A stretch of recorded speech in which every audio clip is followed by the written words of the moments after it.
प्रेम ही या जगातली सगळ्यात सुंदर गोष्ट आहे. ती तुम्हाला जपता आली पाहिजे. सो प्रेमात नेमकं काय-काय केलं पाहिजे? आजच्या व्हिडिओमध्ये मी ते तुम्हाला एक्सप्लेन करणार आहे. कारण ना प्रेम हे एका फुलासारखं असतं. फुलं किती सुंदर असतात, नाजूक असतात, सुगंध देणारी असतात.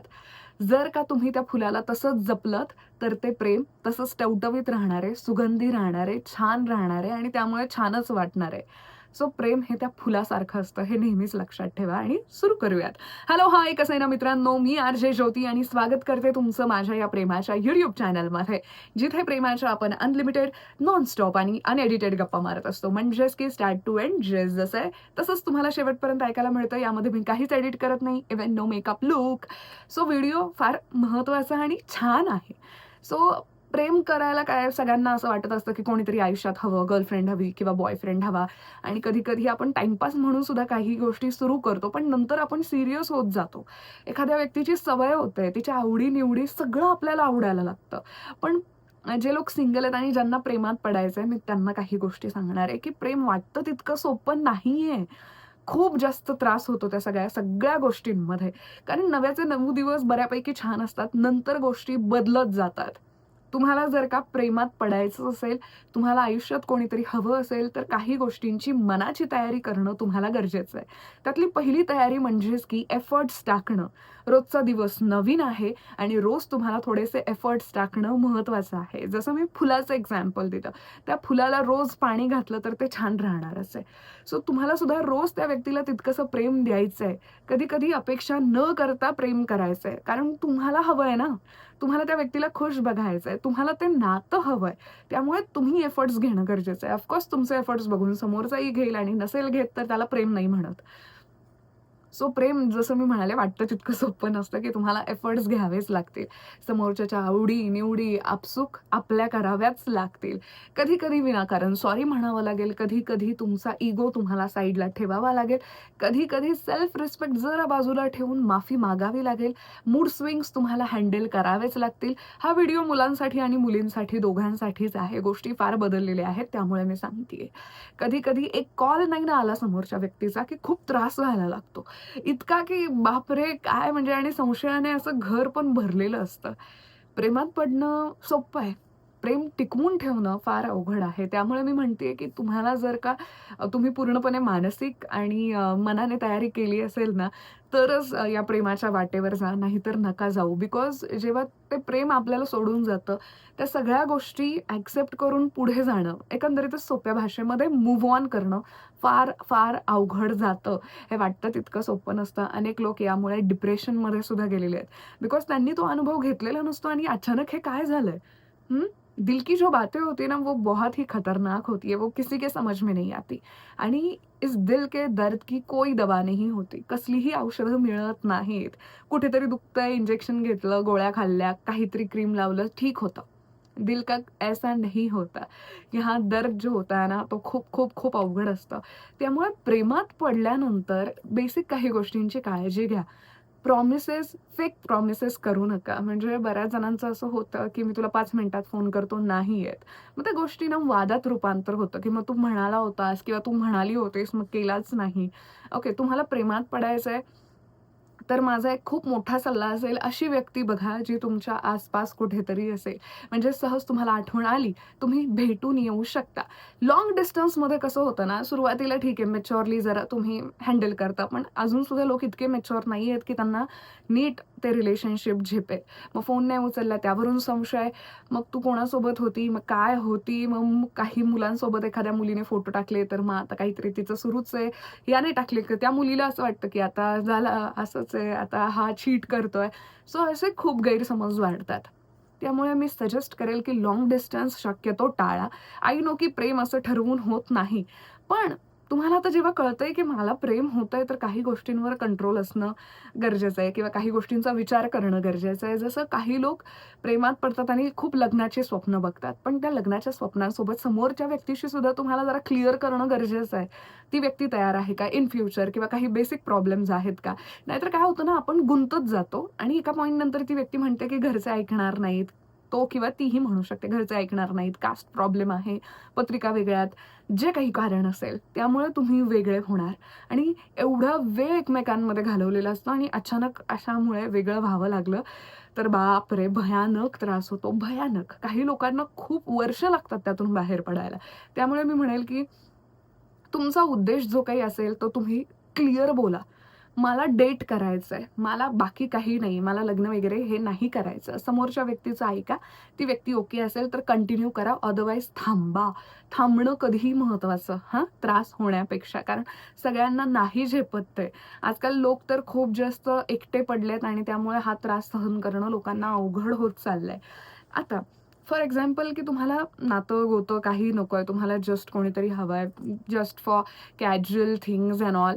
सो तुम्ही समोरच्या व्यक्तीला तसं सांगणं गरजेचं आहे. म्हणजे आता तर मी तर पाहिलं की डेटिंग ॲप्समध्ये तसं लिहिलं सुद्धा जातं, सिच्युएशनशिप, फ्रेंड्स विथ बेनिफिट्स, नेमकं तुम्हाला कोणत्या कॅटेगरीसाठी ती व्यक्ती हवी आहे. बट स्टिल तरीसुद्धा तुम्ही कुठूनही भेटलात, तुम्ही आधी त्या व्यक्तीशी ते क्लिअर करणं गरजेचं आहे, की बाबा मला असं-असं रिलेशनशिप हवंय किंवा मला सिच्युएशनशिपमध्ये जायचंय. नात्याला काही नाव नाही, बट सगळं काही होत राहणार किंवा मला इन फ्युचर लग्नसुद्धा करायचंय. मग समोरच्या व्यक्तीचं काय म्हणणं आहे ते ऐकायचं, नाहीतर तिथेच थांबायचं. तुम्ही जर नाही थांबलात, तुमचं प्रेम वाढणार आहे आणि फ्युचर फार काही नाहीये. आय नो की कल किसने देखा है.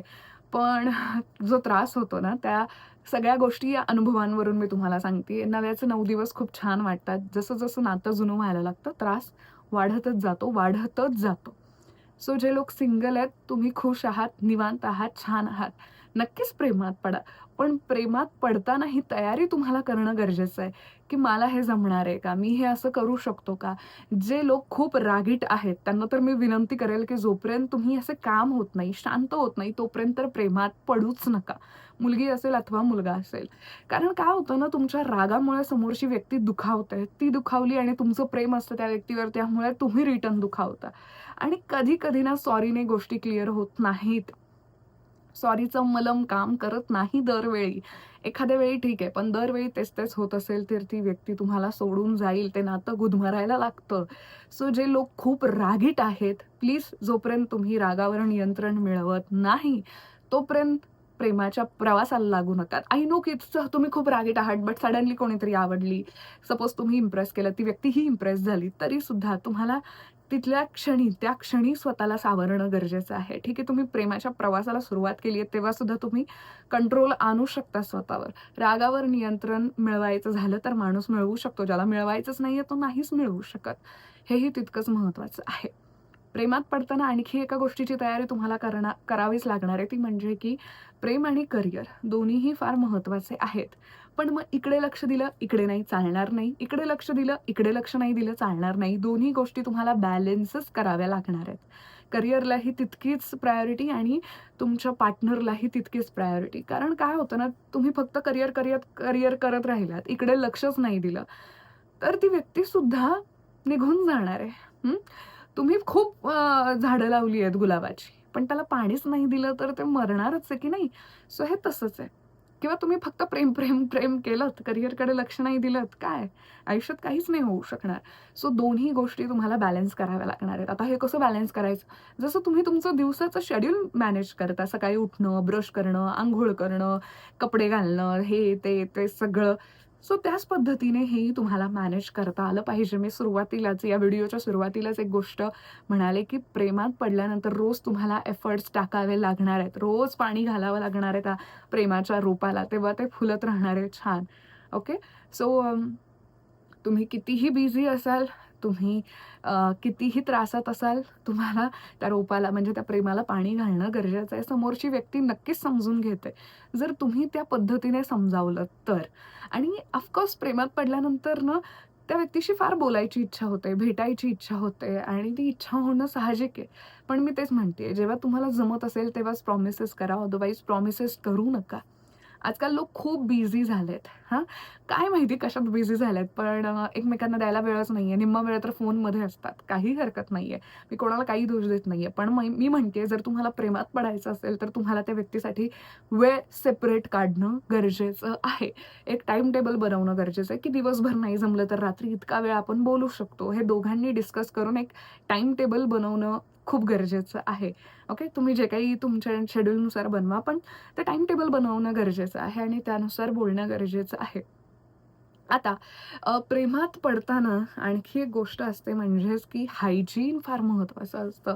समोरच्या व्यक्तीला आणि तुम्हालाही हायजीन फार महत्त्वाचं असतं. सो हायजीन प्लीज मेंटेन करा आणि तुम्हाला जर का समोरच्याच्या काही गोष्टी आवडत नसतील, तर त्याला प्रेमाने समजावून सांगा, की हे असं कर, चांगलं वाटेल. पण कधी-कधी लोक हर्ट होतात. सो तुम्ही जर का खूप OCDवाले असाल किंवा तुम्हाला हायजीन खूप मॅटर करत असेल, समोरचा व्यक्ती नसेल ऐकत, समजून सांगून सुद्धा नसेल ऐकत, तर मग तुम्हाला थोडासा विचार करणं गरजेचं आहे. बिकॉज काय होतं ना, नंतर या लोकांचं रागात फार रूपांतर होतं आणि मग खूप वेगळे, वाकडे आणि खूप खराब डिसिजन्स अशी माणसं घ्यायला लागतात. तुम्हाला जर का काही गोष्टी, काही वाईट सवयी त्या व्यक्तीच्या आधीच माहिती असतील, तर मी म्हणेल की प्रेमाची सुरुवात होणार आहे तेव्हाच थांबा. फॉर एक्झाम्पल देतीये मी, ओके, की तुम्ही एक मुलगी आहात आणि तुम्हाला तो स्मोक करतो अजिबात आवडत नाही. तुम्ही एकदा दोनदा सांगितलंस, की मला नाही आवडत आहे ते स्मोक केल्यानंतर आणि तो मुलगा जेन्युइनली म्हणत असेल, की ठीक आहे मी प्रयत्न करतोय. आता काही गोष्टी एका दिवसात सुटत नाहीत. तुम्ही त्याला चान्स देऊ शकता. तुम्ही दिलेल्या चान्समध्ये सुद्धा तो व्यक्ती सुधरत नसेल, तर मग तिथे तुम्ही थांबू शकता. तोपर्यंत नका प्रेमाच्या गप्पा मारू. इन्व्हॉल्व नका होऊ एकमेकांमध्ये. पण जर तो व्यक्ती नाहीच, खोटंच बोलत असेल, की नाही, नाही मी सोडली आहे आणि तुम्हाला ते कळतंय, देन स्टॉप.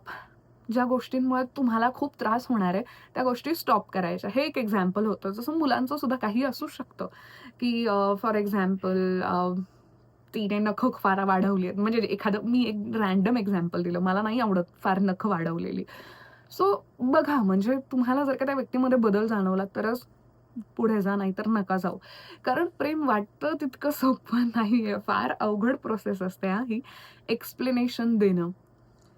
खूप एक्सप्लेन करावं लागतं कधी-कधी. फोन बिझी आला, वेळेवर नाही पोहोचलो. सो अवघड आहे हे.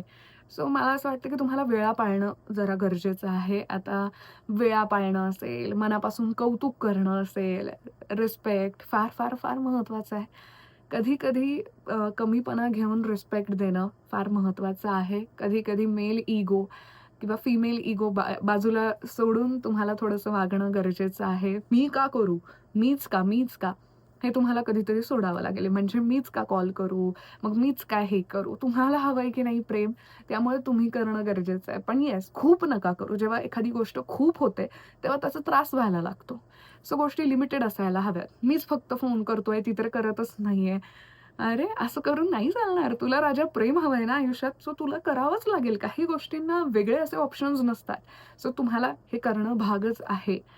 आणि बेसिक काही नॉर्मल गोष्टी ज्याला आपण बेअर मिनिमम म्हणतो किंवा काही प्रिन्सेस ट्रीटमेंट मुलींसाठी तुम्ही केल्यात काहीच प्रॉब्लेम नाहीये. मुलीसुद्धा आजकाल करतात. पण मी जसं म्हणाले, की प्रेम नातं ते फुलासारखं असतं आणि मुलीसुद्धा त्या फुलासारख्याच नाजूक, सुंदर, छान असतात. सो त्यांना आपण जपलं तर काय प्रॉब्लेम आहे? कधी तिच्या शूची लेस निघाली, तुम्ही खाली बसून बांधलीत. किती छान आहे हे! इथे पैसे लागत काही नाही, काही नाही. ती खूप खुश होऊन जाते आणि जेव्हा एखाद्या नात्यामध्ये मुलगी खुश असते, ते नातं खूप छान राहतं, टवटवीत राहतं. ठीक आहे, तिच्यासाठी कारचा डोर ओपन केलात, बाईकवर फुटरे ओपन केलात. किती बेसिक गोष्ट आहे, पण किती आनंद देणारी आहे. सो तुम्हाला हे सगळं जमणार आहे का? हे बघा आणि मग पुढे डिसिजन घ्या. याच्यासोबत येतो पैशांचा विषय. येस, मुलीसुद्धा खर्च करतात. पण एक जेंटलमॅन म्हणून मुलांना बऱ्यापैकी पैसे खर्च करावे लागतात. सपोज तुम्ही डेटवर गेलात, खायला-प्यायला, मूव्हीला गेलात, काहीही झालं, बाईकवर फिरणार असाल, कारमधून फिरणार असाल, पैसा लागतो सगळ्या गोष्टींना. सो येस, तुम्ही पैसा खर्च करायला तयार आहात का कोणावर तरी? रेडी असाल तर गो अहेड. पण नसाल रेडी, बजेट खूप लो आहे, तर प्लीज समोरच्यालाही स्वप्न दाखवू नका आणि त्या पद्धतीने तुम्ही नीट डिसाईड करा किंवा आधी स्वतःवर मेहनत घ्या आणि नंतर या प्रेमाच्या प्रवासाला लागा. म्हणजे काय होतं ना, सुरुवातीला ॲडजस्ट करता येईल, मित्र आहेत ना. पण जेव्हा त्या गोष्टी जुन्या होतात, तेव्हा चिडचिड व्हायला लागते. सुरुवातीला तुम्हाला काहीच जाणवणार नाही. काहीच जाणवणार नाही. बरीच मुलं अशी असतात, की खेड्यापाड्यातून सिटीमध्ये येतात. मग मुलगी आवडते, मग भरपूर खर्च करावा लागतो. पैसे नसतात. सो सुरुवातीला तुम्ही जुगाड वगैरे करता. सुरुवातीला तुम्हाला छानही वाटतं, की अरे मस्त चालू आहे. पण आणि सुरुवातीला बरीच मुलं ना शो ऑफ सुद्धा करतात. मी मुलांची इथे चुका नाही काढत आहे, बट जस्ट सांगतीये, की तरच मुलांनो तुम्ही सुद्धा प्रेमात पडा. सो सुरुवातीला ना इम्प्रेस करण्यासाठी मुलं ना खूप खर्च करतात किंवा वेगवेगळ्या गोष्टी, छान सरप्राइजेस देतात, छान गिफ्ट देतात आणि जसं-जसं नातं जुनं झालं, आता ती इम्प्रेस तर झालीच आहे. मग एफर्ट्स घेणं बंद होतं. तितकासा खर्च करणं बंद होतं. सो तुम्ही आधीच नका इतकं सगळं तिच्यासोबत करू, की तिला सवय लागेल, की हां, हा भेटायला आल्यानंतर काहीतरी करणारच आहे किंवा आम्ही इकडेच छान ठिकाणी जाणार आहोत. ती सवय लागते किंवा ते डोक्यात बसलेलं असतं आणि अचानक तुम्ही बदलताय, तर ते खूप शॉकिंग असतं. त्यामुळे ही सवय पहिल्यापासून लावू नका आणि येस मी म्हणेल, की कधीतरी थोडीफार मदत मित्रांकडून घेतली तर ठीक आहे. पण तुम्हाला दरवेळी मदत मागावी लागत असेल तर नॉट गुड. सो आधी पैसे कमवा, नंतर मग या सगळ्या गोष्टी करायला तुम्ही मोकळे आहात. बिकॉज सुरुवातीला सगळं छान वाटतं, नॉर्मल वाटतं. नंतर त्रास व्हायला लागतो त्या गोष्टींचा. मुलींच्या बाबतीतही मी हेच सांगेल, की तुम्ही सुरुवातीला अशी सवय एखादी लावली आणि ती नंतर तुम्ही कंटिन्यू नाही करू शकलात, तर समोरच्या व्यक्तीला त्रास होतो. तुम्ही तुमच्या फ्रेंड्सबद्दल डिस्कस करणं सुद्धा गरजेचं आहे. सपोज मुलींनो, तुमचे काही best friend, male best friends असतील, त्याला सांगणं गरजेचं आहे. मुलांना तुमच्या फिमेल फ्रेंड्स, बेस्ट फ्रेंड्स सांगणं गरजेचं आहे, की एकमेकांना प्रॉब्लेम तर नाहीये ना, हे असं-असं आहे, तसं-तसं आहे. कधीतरी सपोज मी माझ्या मित्राला म्हणाले, "लव्ह यू यार." पण त्या लव्ह यूचा लव्ह यू असा अर्थ होत नाही. हे इतकं मॅच्युरिटी तुमच्यामध्ये असेल तरच प्रेमात पडा, अदरवाईज थांबून जा. आता सपोज मी काही नॉर्मल एक्झाम्पल्स देतीये. मी रस्त्याने जातीये, ओके? किंवा माझा रस्त्याने जाताना जुना मित्र भेटला किंवा माझा एखादा फॅनच भेटला. सो अशा वेळी जो माझा पार्टनर असेल, त्याला कोणीतरी सांगितलं, "अरे, ती त्याच्यासोबत बोलत होती." तर त्याला तितकीशी अक्कल हवी, की याचा अर्थ तिचं काहीतरी सुरू आहे त्याच्यासोबत, लफडं सुरू आहे, असं नाहीये. काही गोष्टी मॅच्युअरली तुम्हाला हँडल करता आल्या पाहिजेत आणि जर तुम्हाला ते जमणार असेल, तर प्रेमात पडा. तरच नात्याची सुरुवात करा, अदरवाईज नका करू. कारण मनापेक्षाही बुद्धी ना खूप आपल्याला नॉर्मल सिग्नल्स देत असते. दिल से कभी-कभी हम सोचते ही नहीं, दिमाग से सोचते हैं, पण कधी-कधी हाही चुकतो. सो प्लीज म्हणूनच तुम्हाला आधीच मी सांगतेय, की तुम्हाला काय वागायचंय, कसं वागायचंय. दरवेळी याचा अर्थ संशयच घेतला पाहिजे. इन्सिक्युरिटी, पॉझेसिव्हनेस इतका असलाच पाहिजे गरजेचं नाहीये. सो आणखी काय बोलू म्हणजे बराच मोठा व्हिडिओ झालाय. मला आणखी काही वाटलं तर नेक्स्ट व्हिडिओमध्ये मी नक्कीच शेअर करेल. प्रेमात पडताना कोणती तयारी करायला हवी हा आजचा विषय होता आणि असे मला काही Instaवर डीएम झालेले त्यामुळे मी हा व्हिडिओ बनवलाय. बाकी तुम्हाला कोणत्या विषयावर व्हिडिओ हवाय मला नक्की कळवा कमेंट्समध्ये. बाकी खुश रहा, मस्त रहा, प्रेमात रहा. तुमच्याही, माझ्याही. I love you. बाय.